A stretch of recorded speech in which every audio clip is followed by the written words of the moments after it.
النهاردة جاي اتكلم معاكم عن حاجة ممكن حرفيا تغير حياتك لو فهمتها صح وطبقتها صح.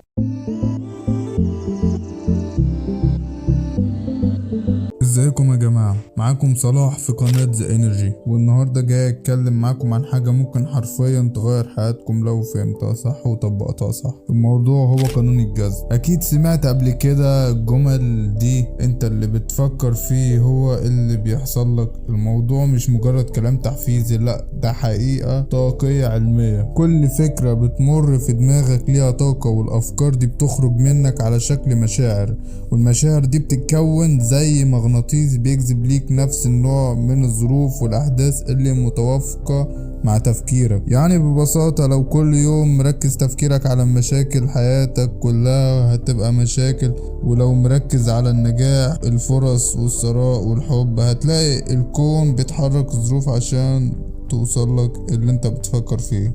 لكن المشكلة ان ناس كتير بتحبط بسرعة ويقعدوا يفكروا اليوم ويفقدوا الامل. قانون الجذب محتاج منك 3 خطوات بسيطة بس، محتاج منك انك تفهمهم وتركز فيهم كويس جدا. اول حاجة، حدد انت عايز ايه بوضوح.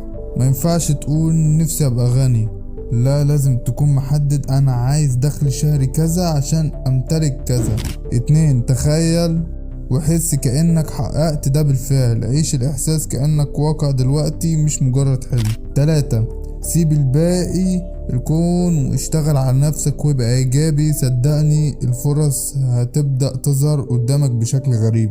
الفرق هنا بيحدد كل حاجة. وبس كده أكون كلمتكم عن موضوع قانون الجذب، ازاي تجذب اي حاجة انت عايزها حواليك. ده كان تاني فيديو لينا على القناة، فما تنساش لو عجبك الفيديو بالاشتراك واللايك وتفعل الجرس وتكتب كومنت حلو وتشير الفيديو ده على قد ما تقدر عشان يوصل لكل الناس. وبس كده، اشوفكم في الفيديو الجاي. سلام.